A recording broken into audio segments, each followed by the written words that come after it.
Habib on line YouTube channel میں آپ کا استقبال ہے۔ محترم ناظرین، علماء کرام کے ہر طرح کے دینی، علمی، اصلاحی بیانات اور پیغامات محبت کے لیے نیز بہترین حمد و نعت کے لیے ہمارے چینل کو سبسکرائب کریں اور بیل آئیکن کو دبانا نہ بھولیں تاکہ ہمارا ہر اپڈیٹ آپ کو پہلے مل سکے۔ السلام علیکم ورحمۃ اللہ وبرکاتہ۔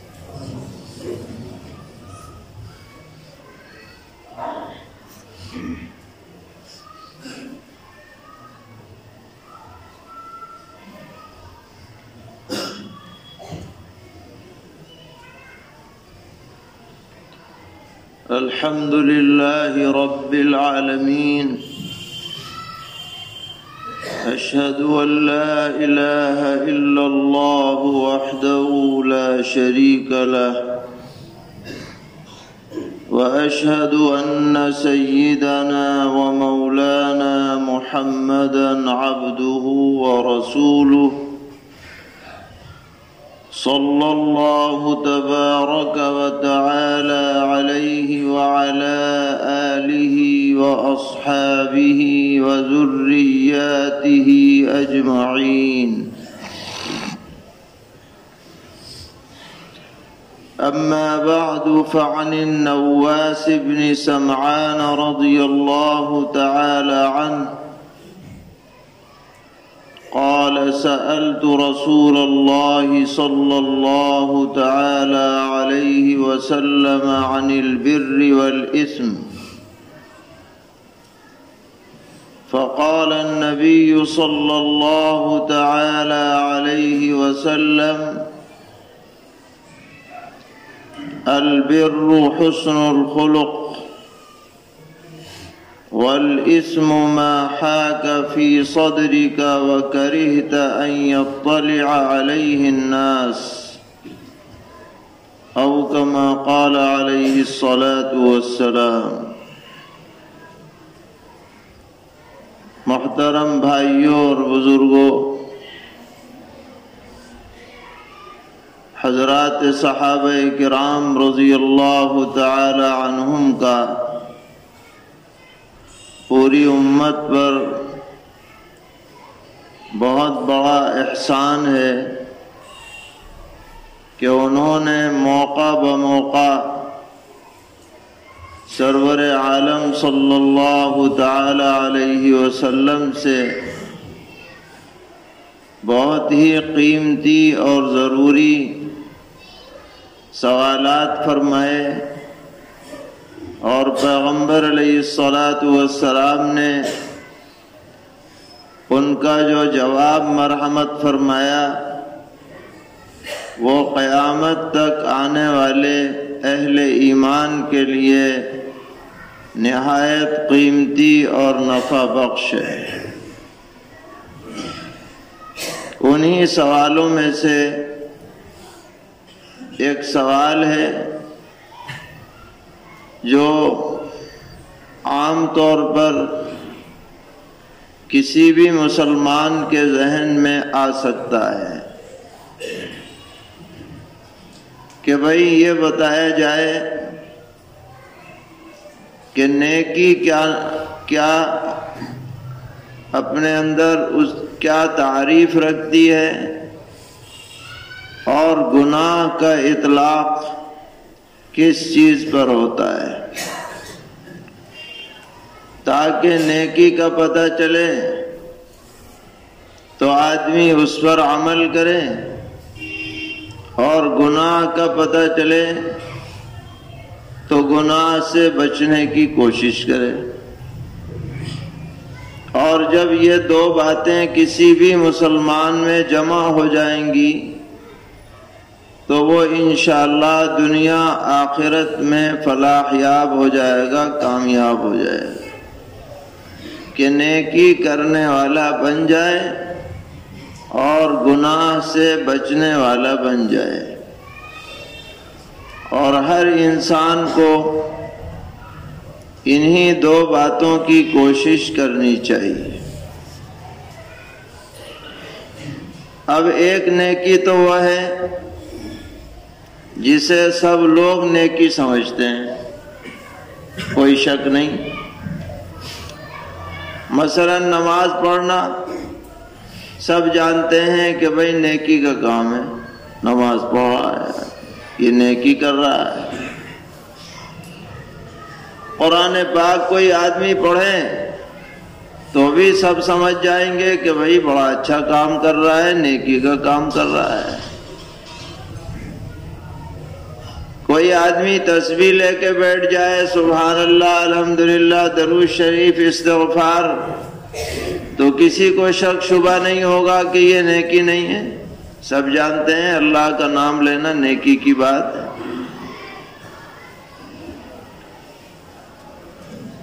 لیکن بعض نیکیاں ایسی ہیں جو نیکی تو ہیں مگر زیادہ تر لوگ ان کو نیکی نہیں سمجھتے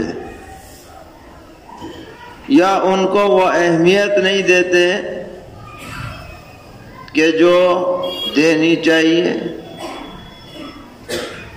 اس لیے سرور عالم صلی اللہ تعالی علیہ وسلم سے جب پوچھا گیا کہ حضرت یہ بتائیے نیکی کیا ہے، نیکی کی تعریف کیا ہے، نیکی کا مصداق کیا ہے، تو آپ نے ارشاد فرمایا البر حسن الخلق۔ فرمایا بہت بڑی نیکی یہ ہے کہ آدمی کے اخلاق اچھے ہوں، یہ ہے بڑی نیکی کی بات۔ اس کا مطلب یہ نہ سمجھے کوئی کہ نماز نیکی نہیں ہے، روزہ نیکی نہیں ہے، قرآن نیکی نہیں، وہ ہے اپنی جگہ، اس میں تو کوئی شک ہے ہی نہیں۔ سوال ایسی نیکی کے بارے میں ہے کہ جو نیکی تو ہے مگر لوگ اس کو زیادہ تر نیکی نہیں سمجھتے یا اس کو حاصل کرنے کی اتنی کوشش نہیں کرتے۔ یہ ہے حسن خلق۔ کسی مسلمان کے ساتھ آپ مسکرا کر مل لیں،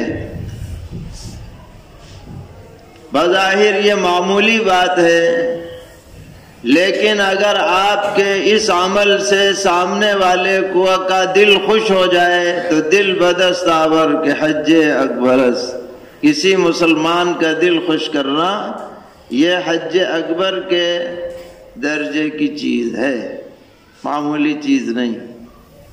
ایک آدمی بہت بڑا نمازی ہے، پرہیزگار ہے اور بہت تلاوت کرتا ہے، بڑی تسبیح پڑھتا ہے، لیکن اس کی گفتگو کا انداز ٹھیک نہیں ہے، ابے تبے سے بات کرتا ہے، تحقیر آمیز رویہ اختیار کرتا ہے، تو یہ بڑی نیکی کرنے والا نہیں سمجھا جائے گا۔ حضور اکرم علیہ السلام فرما رہے ہیں بڑی نیکی یہ ہے کہ آدمی اچھے اخلاق اختیار کرے، لوگوں کے ساتھ اس کا میل جول برتاؤ بہترین ہو، شاندار ہو۔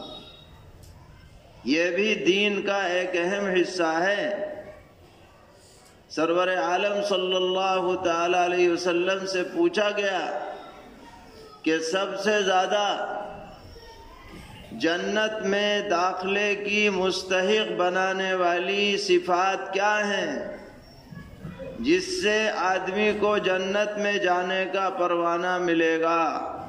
فرمایا التقوی وحسن الخلق، تقوی اور پرہیزگاری اور اچھے اخلاق، ان کی بنیاد پر آدمی کو زیادہ تر جنت میں جانے کا پروانہ عطا کیا جائے، تو اسے کوئی معمولی نہ سمجھے۔ اور اس حسن خلق کا سب سے زیادہ مظاہرہ ہمیں اپنے گھر والوں کے ساتھ کرنا چاہیے۔ کس کے ساتھ؟ باہر والوں کے ساتھ تو آدمی چاہ کر یا نہ چاہ کر ہی لیتا ہے، لیکن اصل حسن خلق کا پتہ چلتا ہے کہ اس کا اپنی بیوی کے ساتھ رویہ کیسا ہے، اپنے بچوں کے ساتھ رویہ کیسا ہے، اپنے رشتہ داروں کے ساتھ رویہ کیسا ہے، تو پتہ چلے گا کہ یہ اچھے اخلاق والا ہے یا نہیں۔ نبی اکرم صلی اللہ تعالی علیہ وسلم نے فرمایا خیرکم لأہلہ وأنا خیرکم لأہلی، تم میں سب سے اچھا آدمی وہ ہے جو گھر والوں کے لیے اچھا ہو، اور میں اپنے گھر والوں کے لیے سب سے بہترین ہوں۔ جو لڑکی آپ کی بیوی بن کر آپ کے گھر آئی ہے، اس نے بہت بڑی قربانی پیش کی ہے۔ جب شادی ہوتی ہے تو لڑکا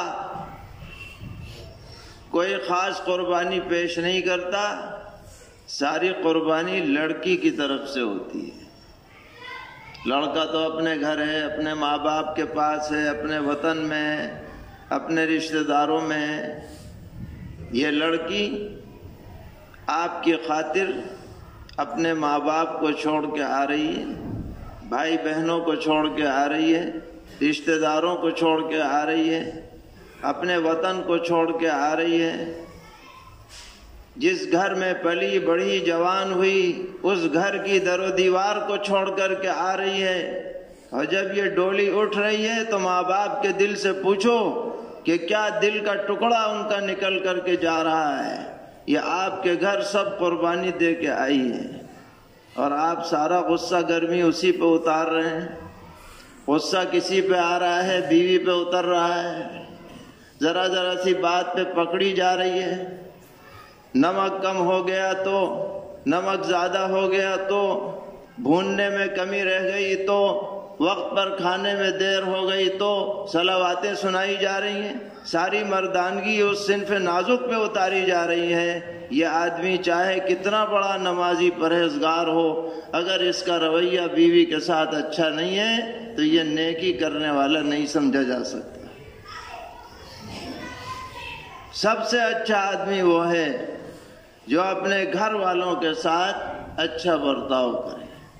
یہ نہیں کہ ہر وقت میاں صاحب پہ غصہ ہی چڑھا ہوا ہے، منہ پھول گیا تو پھول گیا، کئی دن تک کسی سے بات چیت صحیح انداز میں نہیں ہو رہی، بچے بیچارے ڈرے پھر رہے ہیں کہ ابا کا سامنا نہ ہو جائے، بات بات پہ صلواتیں سنائی جا رہی ہیں، زبان ہے تو چلتی ہے تو بند ہونے کا نام نہیں لیتی، بے تکان گالیاں نکلتی ہیں۔ یہ کوئی دین نہیں ہے، یہ کوئی دینداری نہیں ہے۔ اسلام یہ کہتا ہے اپنے بچوں کے ساتھ شفقت کا معاملہ کرو۔ من لم یرحم صغیرنا ولم یوقر کبیرنا فلیس منا، جو ہمارے بچوں پر، چھوٹوں پر شفقت نہ کرے اور ہمارے بڑوں کی عزت اور تعظیم نہ کرے، اس سے ہمارا کوئی لینا دینا نہیں۔ یہ حسن خلق ہے، یہ اصل میں نیکی ہے۔ ہمارے بزرگوں نے فرمایا کہ حسن خلق کو اگر اردو میں تعبیر کیا جائے تو یہ کہا جا سکتا ہے کہ حسن خلق نام ہے اس بات کا کہ ہماری ذات سے کسی دوسرے کو تکلیف نہ پہنچے، ہماری ذات سے کسی دوسرے کو تکلیف نہ پہنچے، نہ جسمانی اعتبار سے تکلیف پہنچے، نہ ذہنی اذیت پہنچے، کیونکہ ذہنی اذیت یہ جسمانی تکلیف سے زیادہ خطرناک ہوتی ہے، نہ مالی اعتبار سے اذیت پہنچے، یعنی نہ مالی طور پر بھی ہم کسی کا حق اپنے اوپر نہ رکھیں، یہ بھی حسن خلق میں شامل ہے۔ اسی لیے آپ نے علماء سے سنا ہوگا کہ ایمان کے 70 سے زائد شعبے ہیں، جن میں نمبر 1 کلمہ طیبہ ہے، اور ادنا درجہ جو اسلام اور ایمان کی صفات کا ہے وہ کیا ہے؟ اماطۃ الاذی عن الطریق، راستے سے ایسی چیز کو ہٹا دینا جس سے گزرنے والوں کو تکلیف ہوتی ہو۔ وہ گزرنے والے چاہے آپ کے رشتہ دار ہوں، پڑوسی ہوں، اجنبی ہوں، کوئی بھی ہو، اگر ہمارے دل میں ایمان کی رمق ہے اور ہم گزر رہے ہیں اور اندازہ ہے کہ یہاں بعد میں آنے والوں کو تکلیف ہو سکتی ہے، اس چیز کو ہٹا کے کنارے کر دو۔ یہ ایمان کا ادنا درجہ ہے، اماطۃ الاذی عن الطریق۔ راستے کو تنگ نہ کیا جائے، راستے کو روکا نہ جائے، ہمارے کسی بھی عمل سے کسی بھی ہمارے بھائی کو ادنا درجے میں بھی گرانی نہ ہو۔ یہ ہے حسن خلق، یہ اسلام کی تعلیم ہے۔ نبی اکرم علیہ الصلاۃ والسلام نے ایک جملے کے اندر کتنی باتیں ہمیں بتا دیں کہ ہم سوچتے رہیں گے اور اس کی تشریح اور تفصیل سامنے آتی رہے۔ البر حسن الخلق، یہ اختیار کرنی ہے۔ حضور اکرم علیہ السلام نے فرمایا کہ بسا اوقات حسن خلق کی وجہ سے، اچھے اخلاق کی وجہ سے آدمی کا درجہ جنت میں ایسے بہت سے لوگوں سے آگے بڑھ جائے گا جو راتوں رات نماز پڑھنے والے اور دن دن روزہ رکھنے والے ہوں گے، ان سے یہ آگے نکل جائے گا، بشرطے کہ وہ حسن اخلاق کا مالک۔ ہمارے آقا سرور عالم صلی اللہ تعالی علیہ وسلم کا جو وصف بیان کیا گیا قرآن پاک میں، وہ کیا ہے؟ انک لعلی خلق عظیم، آپ کو اعلیٰ ترین خلق پر پیدا کیا گیا، آپ کی طبیعت اسی پر ڈھالی گئی ہے اور بنائی گئی۔ آپ نے فرمایا بعثت لیتمم مکارم الاخلاق، مجھے تو دنیا میں بھیجا ہی گیا ہے اس کام کے لیے کہ اخلاق فاضلہ کو بھی آخری درجے تک مکمل کر دوں اور ان کی تکمیل کر دوں۔